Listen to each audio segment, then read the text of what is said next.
Hi good morning day student, welcome back again.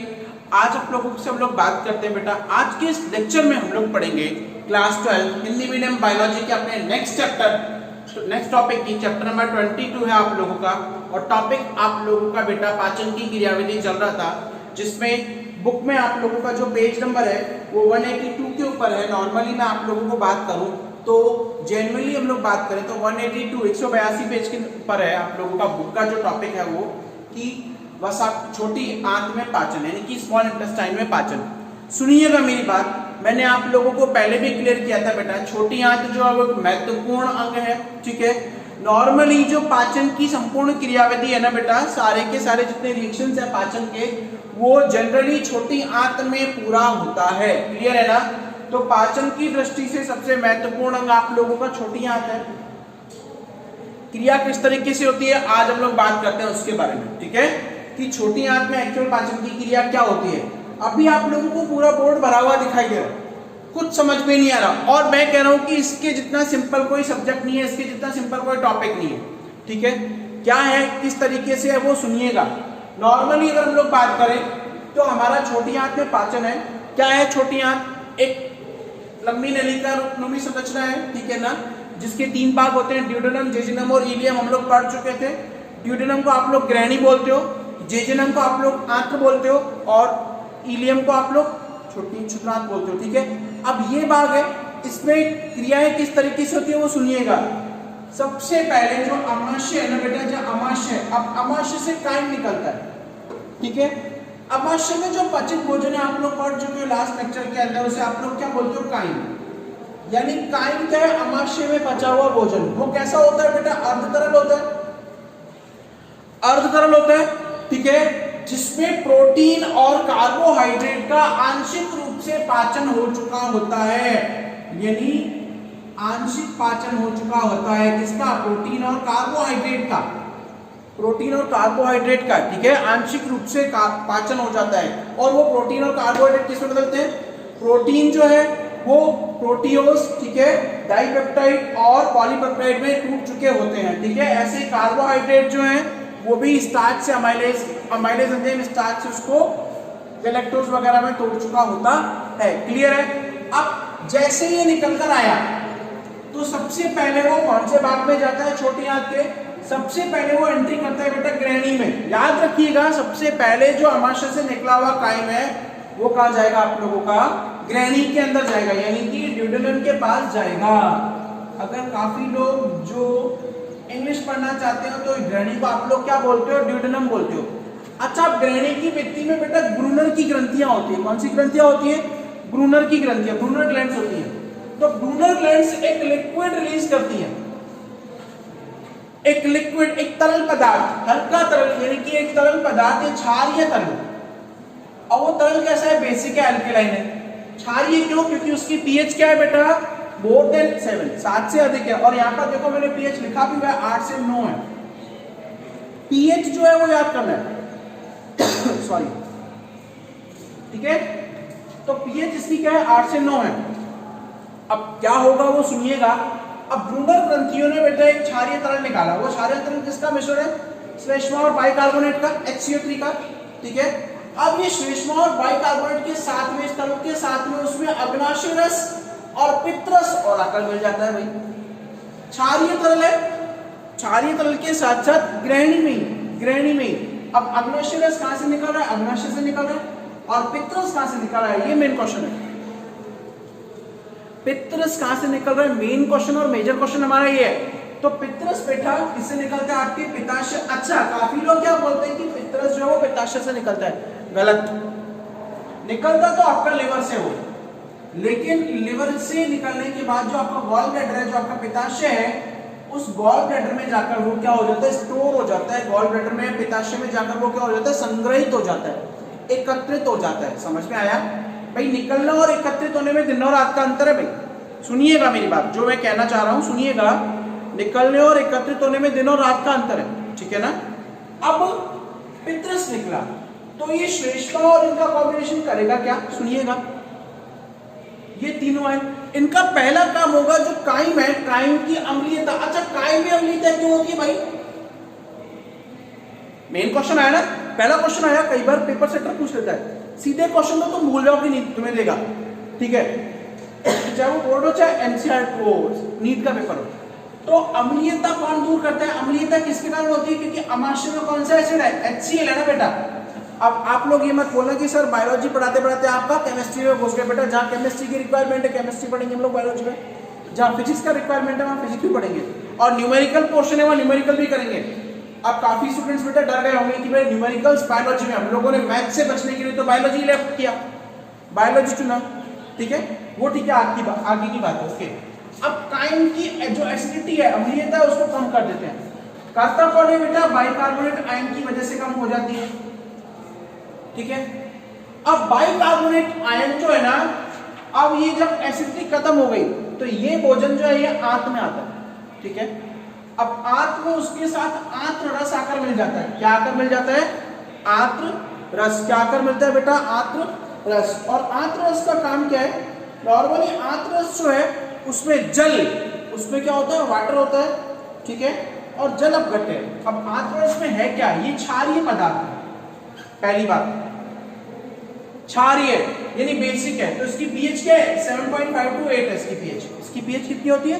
हालांकि क्षारीय मत कहो, इसको हल्का क्षारीय बोलते हैं क्योंकि ये वीक बेस है, ठीक है। पीएच क्या है बेटा इसकी? 7.5 to 8 है, ओके, ठीक है। तो ये वीक बेस है। अच्छा, ये इसमें और क्या क्या होता है? वाटर प्लस हाइड्रोलाइटिक एंजाइम, जल अपघट्य होते हैं। जल अपघट्य क्या है बेटा? जो किसी भी चीज का अपघटन, किसी भी वस्तु का अपघटन जल के अणुओं की उपस्थिति में करते हो, वो जल अपघट्य कहलाते हैं, ठीक है। अब आंत्र रस के अंदर जल अपघट्य है, ठीक है, आंत्र रस की पीएच इतनी है, प्लस उसके साथ पाचक एंजाइम भी होते हैं सॉरी, पाचक एंजाइम भी होते हैं। पाचक एंजाइम जो है वो एंटेरोसाइट सेल्स में, यानी वो कहां से निकलते हैं? एंटेरोसाइट कोशिकाओं से निकलते हैं। कौन सी कोशिकाओं से निकलते हैं बेटा? एंटेरोसाइट कोशिकाओं से निकलते हैं। अच्छा, तो अब ये क्या काम करेंगे? पाचक एंजाइम जो है वो अधिकांश पाचन की क्रिया जो है वो ग्रहणी में ही कंप्लीट कर देते हैं। भाई ग्रहणी में ही तो भोजन आया था, अभी हम लोग आगे तो बढ़े ही नहीं, आगे बढ़े ही नहीं। पहले तो वो म्यूकस वगैरह आए, ठीक है, अग्नाशय रस आया, पित्तरस आया, और फिर उसका खुद का आंत का रस आ गया अपने आप में, ठीक है। ग्रहणी में से जो लिक्विड निकलता है वो आ गया, जिसकी पीएच 7 से 8 है, ठीक है, और वो हल्का क्षारीय, पानी और जल अपघट्य होते हैं उसके अंदर, और वो और प्लस पाचक एंजाइम होते हैं। ये पाचक एंजाइम जो है वो एंटेरोसाइट कोशिकाओं से निकलते हैं। याद रख लीजिएगा, अगर कॉपी है तो लिख लीजिएगा, ठीक है। जो क्या करते हैं, अब मोस्टली जो आपकी पाचन की क्रिया है वो इन्हीं सब के कारण आपकी ग्रहणी में पूरी हो जाती है, भोजन को आगे जाना ही नहीं है, इसीलिए। और शेष आंत का जो भाग है, अब बाकी जो छोटी आंत का भाग हो गया, जेजुनम और इलियम, ठीक है ना, उसमें क्या है? अवशोषण की क्रिया होती है। अवशोषण मतलब भोजन को सोखना, भोजन को सोखना। भाई पच गया तो उसको शरीर के काम कैसे लिया जाए, ठीक है, अवशोषण की क्रिया होती है।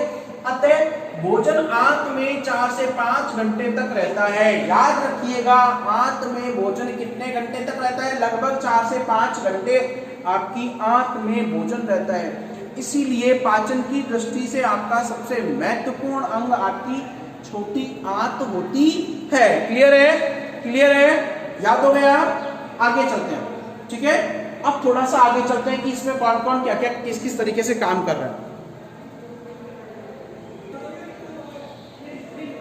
अब जो देखिएगा पित्तरस जो है ना बेटा, वो पित्तरस किस तरीके से काम करता है? पित्तरस में बेटा होता क्या है नॉर्मली? मैंने यहाँ पर बात की थी भाई श्लेष्मा, पाचक एंजाइम वगैरह, ठीक है, समझ में आ गया। अब अग्नाशय रस, पित्तरस हम लोग इनको डिटेल में पढ़ेंगे। तो पित्तरस जो है बेटा उसमें पित्त लवण होता है। क्या होता है? पित्त लवण, जिसमें क्या क्या होता है? पित्त अम्ल होते हैं, प्लस सोडियम और पोटेशियम के लवण होते हैं, ठीक है। और एक और एक्स्ट्रा चीज होती है बेटा लेसिथीन। एक और एक्स्ट्रा चीज होती है बेटा लेसिथीन। क्या होता है?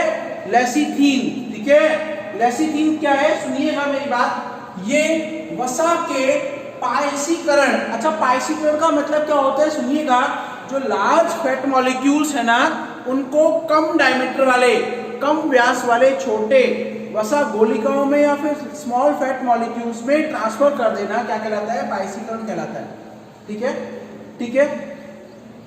अब जो लेसिथीन है इसमें दो मॉलिक्यूल होते हैं, एक तो होता है पोलर और एक होता है नॉन पोलर। ठीक है, क्या होता है, वसा के साथ में जब पित्रस आकर मिला तो पायसीकृत वसा हो गई। ओके, अब पायसीकृत वसा पर क्यों रिक्वायरमेंट है, पहली बात रिक्वायरमेंट क्यों है, नॉर्मल वसा नॉर्मल फैट रिक्वायर्ड क्यों नहीं है, क्योंकि जो लार्ज फैट मॉलिक्यूल है, बड़े मॉलिक्यूल से उनके ऊपर पाचक एंजाइम आसानी से क्रिया नहीं कर सकते। बड़े फैट मॉलिक्यूल पर पाचक एंजाइम जो है वो आसानी से क्या नहीं कर सकते बेटा, क्रिया नहीं कर सकते हैं। बड़े फैट मॉलिक्यूल्स पर पाचक एंजाइम आसानी से क्रिया नहीं कर सकते, इसीलिए पायसीकृत वसा की आवश्यकता होती है। अब पायसीकृत का मतलब क्या है कि जो बड़े पाचक एंजाइम है, बड़े फैट मॉलिक्यूल्स है उनको स्मॉल साइज के छोटे यानी कि लगभग 1 माइक्रोमीटर व्यास वाले 1 माइक्रोमीटर व्यास वाले छोटे ग्लोब्यूल्स में कन्वर्ट कर देना, उनमें परिवर्तित कर देना। क्लियर है ना?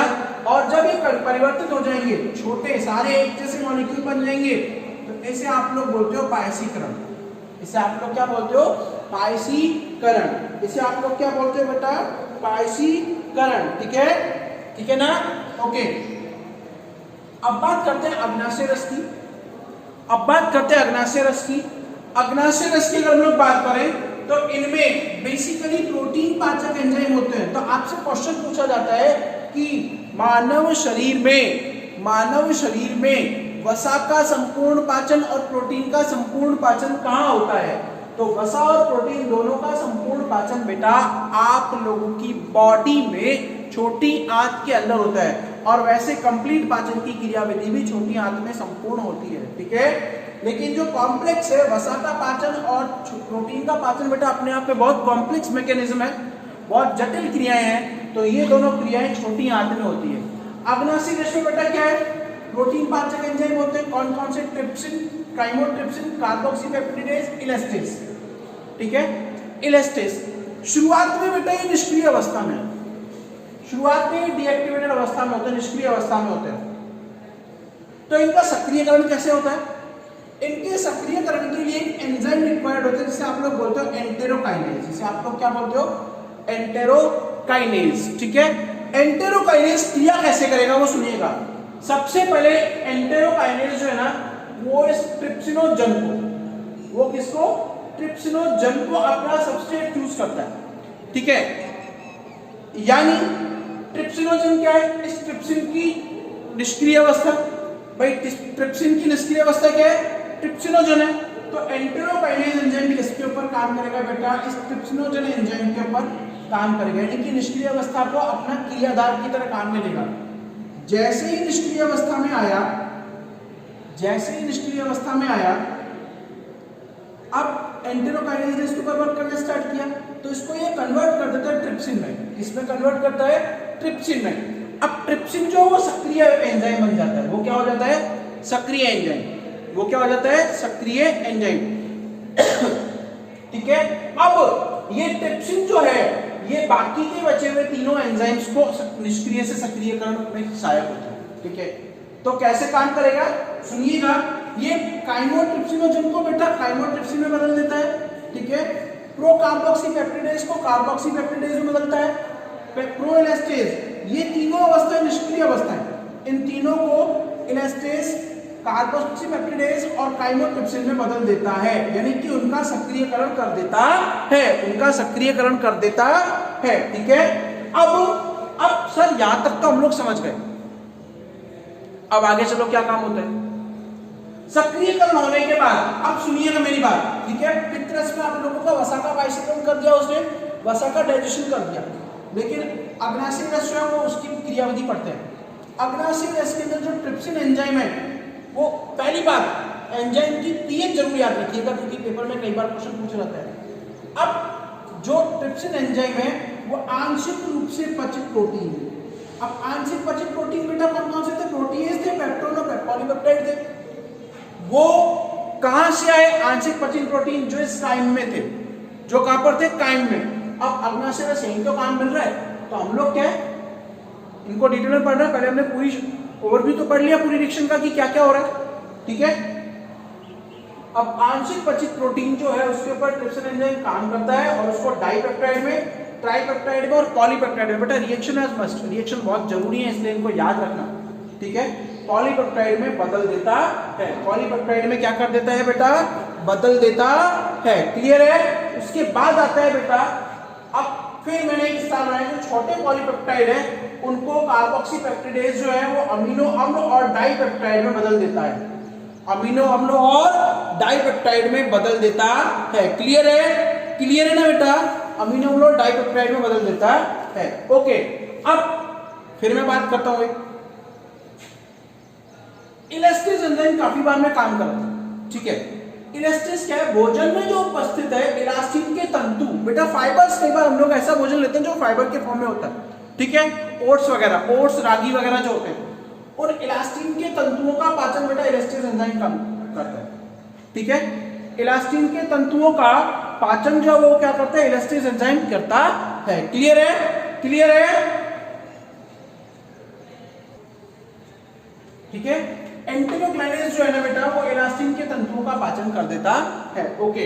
अब एक और एंजाइम आता है, इसके अलावा, इन एंजाइम्स के अलावा अग्नाशयी रस के अंदर अग्नाशयी अमाइलेज, अमाइलेज बेटा हमें पता है स्टार्च के ऊपर काम करता है, हम लोग पढ़ चुके हैं।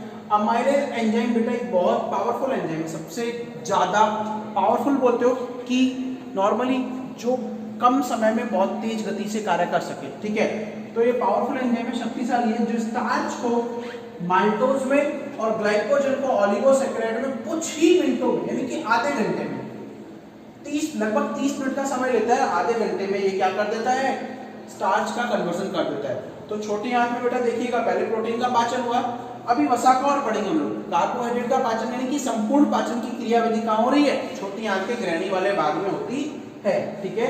अब जो पाइसीकृत वसा थी, यानी कि वसा का पाइसीकरण कौन कर रहा था, पित्रस कर रहा था, पित्रस कर रहा था, तो पाइसीकृत वसा जो ट्राइग्लिसराइड एल्डिहाइड के फॉर्म में थी, उसके ऊपर लाइपेज एंजाइम बेटा 7 pH के ऊपर वर्क करता है और वसा अम्ल और ग्लिसरॉल्डिहाइड में बदल देता है, ठीक है, ठीक है, क्लियर है। अब हमने पढ़ा था कि जो आपकी ग्रहणी की या आंत्ररस में जो पाचक एंजाइम है वो एंटेरोसाइट सेल से निकलते हैं, ठीक है। अब एंटेरोसाइट सेल से निकलने वाले जो पाचक एंजाइम है वो सूक्ष्म अंकुर माइक्रोविलाई की सतह के ऊपर अगर कोई भी मॉलिक्यूल आ रहा है तो उसे भी डिग्रेड करने का काम करते हैं, जैसे सुक्रोज एंजाइम को, सुक्रोज जो है उसका डिग्रेडेशन सुक्रेज एंजाइम करता है, जो सुक्रोज को किसमें, ग्लूकोज और फ्रक्टोज में बदल देता है, pH 8.5, ठीक है। माल्टेज एंजाइम माल्टोज को ग्लूकोज और ग्लूकोज में, ग्लूकोज के 2 अणुओं में कन्वर्ट कर देता है, ठीक है। लैक्टेज एंजाइम जो है बेटा लैक्टोज, लैक्टोज क्या है आपकी मिल्क शुगर, जो आप लोग दूध ले रहे हो उसकी शर्करा ही तो है लैक्टोज, लैक्टोज, लैक्टेज लैक्टोज को ग्लूकोज और गैलेक्टोज में कन्वर्ट कर देता है, ठीक है। पेप्टिडेज पॉलीपेप्टाइड को बेटा डाइपेप्टाइड और अमीनो अम्ल में बदलता है। डेक्स्ट्रिनेज जो है वो अल्फा सिलिक डेक्स्ट्रिन को ग्लूकोज में कन्वर्ट करता है और ऐसे ही डाइपेप्टिडेज जो है वो डाइपेप्टाइड को अमीनो अम्ल में बदलता है। तो आज हम लोगों ने क्या पढ़ा, छोटी आंत में पाचन की क्रियाविधि पढ़ी। नॉर्मली मैं बताऊं तो छोटी आंत जो है वो आपके शरीर का एक मेजर अंग है जहां पर पाचन की क्रिया पूरी होती है, ओके। अब बात करते हैं, सबसे पहले क्या होता है, अमाशय है, अमाशय से काइन निकलकर आया, ठीक है। काइन क्या है, अर्धतरल है, अर्धतरल क्या काम करता है, नॉर्मली अर्धतरल यानी कि सेमी सॉलिड है, सेमी लिक्विड है, ठीक है, जिसमें आंशिक रूप से पचित कार्बोहाइड्रेट और प्रोटीन होते हैं, क्लियर है ना, काइन के अंदर ही होते हैं। अब वो काइन अमाशय की पहले ग्रहणी में गया, कहाँ गया, ग्रहणी में गया, ग्रहणी में क्या होती है, ब्रूनर की ग्रंथियां होती हैं, ग्रहणी की वॉल में ब्रूनर ग्लैंड्स होती हैं। ब्रूनर ग्लैंड्स ने क्या किया, एक लिक्विड निकाला जो बेसिक है, जो बेसिक है यानी कि उसकी पीएच क्या 8 से 9 है, जिसमें श्लेष्मा, म्यूकस और बाइकार्बोनेट होते हैं, ठीक है। अब उस लिक्विड के साथ साथ बेटा अग्नाशय रस और पित्तरस में उसमें आकर मिल गए। अब सबसे पहले इनका काम क्या होगा, जो काइम है वो एसिडिक होता है बेटा, किसकी प्रेजेंस के कारण, HCl की उपस्थिति के कारण, तो ये काइम की अम्लीयता को कम कर देता है ताकि इसके ऊपर पाचक एंजाइम अच्छे से काम कर सके, ठीक है। अब कम कर दिया, कम किसके कारण हुआ, HCO3 की उपस्थिति के कारण कम कर दिया। जैसे ही कम किया तो उसके पास अब उसमें आंत्र रस आकर मिल गया, ठीक है। आंत्र रस में क्या होता है बेटा, हल्का क्षारीय है, 7.5 से 8 इसकी पीएच है, ठीक है। और इसमें पाचक एंजाइम उपस्थित होते हैं जो कहां से निकल कर आते हैं, एंटेरोसाइट्स कोशिकाओं से निकल कर आते हैं। अब हम लोग डिटेल में लेते हैं बेटा। अब हमें पता है कि अग्नाशयरस और पित्रस मिलकर आकर मिले, तो पित्रस नॉर्मली क्या किस तरीके से वर्क करता है, पित्रस जो उसमें पित्त लवण होते हैं, पित्त अम्ल होता है और सोडियम पोटेशियम के लवण होते हैं, प्लस अब पित्त लवण के अंदर पित्त अम्ल प्लस सोडियम और पोटेशियम के लवण होते हैं बेटा, याद रखिएगा, भूलिएगा मत, मैं आपको रिपीट करा रहा हूं। प्लस लेसिथीन के अणु होते हैं, किसके अणु होते हैं, लेसिथीन के। अब ये लेसिथीन के अणु क्या काम करते हैं, वसा का पायसीकरण करते हैं।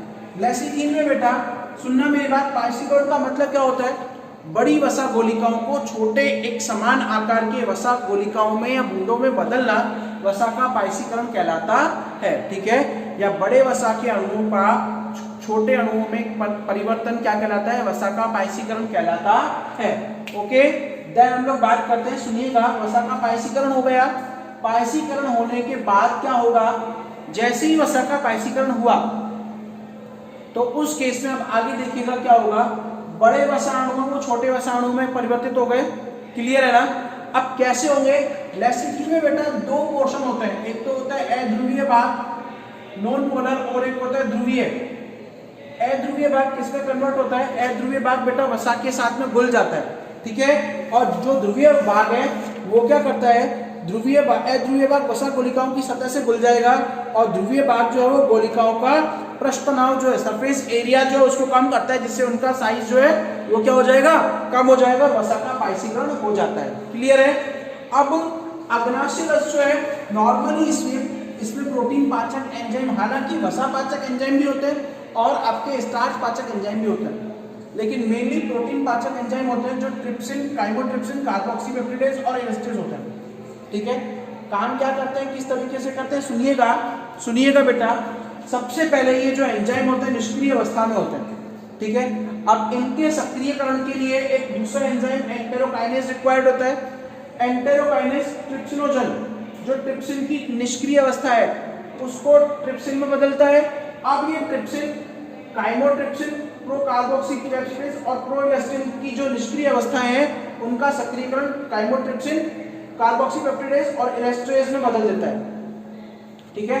साथ साथ जो आपका ट्रिप्सिन है वो क्या करता है, जो अर्धपचित या आंशिक रूप से पचित जो प्रोटीन की प्रोटीओज जो थे, पेप्टोन थे, पॉलीपेप्टाइड थे, उनके ऊपर क्रिया करके उनको डाइपेप्टाइड, ट्राइपेप्टाइड और पॉलीपेप्टाइड में बदल देता है, क्लियर है।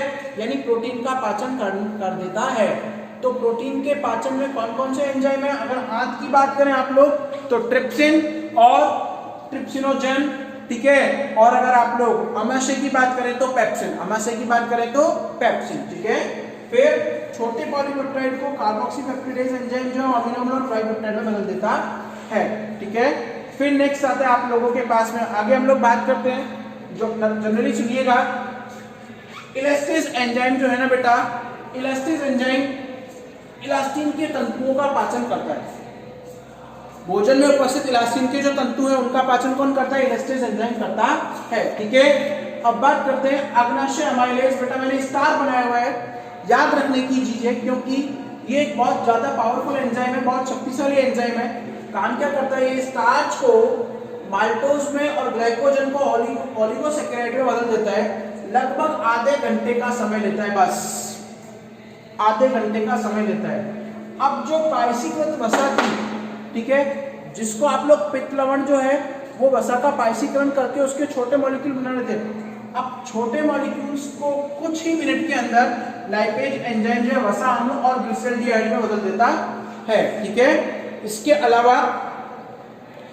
अलावा बेटा कोलेस्ट्रॉल ईस्टर वगैरह एंजाइम्स होते हैं, फास्फोलाइपेज होते हैं, वो कोलेस्ट्रॉल एस्टर को, ठीक है, फॉस्फोग्लिसरॉल्डिहाइड का जल अपघटन करते हैं और राइबोन्यूक्लियस जो है वो डीएनए और आरएनए को अपघटित कर देते हैं, ठीक है, ठीक है। अब एंटेरोसाइट जो कोशिकाएं हैं, मैंने बताया था यहाँ पर इनमें से पाचक एंजाइम निकलते हैं। अब ये सूक्ष्माणुकों की बाहरी सतह पर पाचन की क्रिया कर देते हैं, अंदर भी नहीं आने देते लोग। जैसे सुक्रेज जो सुक्रोज को ग्लूकोज गैलेक्टोज में बदल देता है, ग्लूकोज फ्रक्टोज में, माल्टोज को ग्लूकोज में बदल देता है, लैक्टेज जो वो दूध की शुगर लैक्टेज के ऊपर वर्क करता है जिसको ग्लूकोज गैलेक्टोज में बदल देता है। इस तरीके से आप लोगों के आंत में पाचन की क्रियाविधि संपूर्ण होती है। ठीक है, ओके, थैंक यू।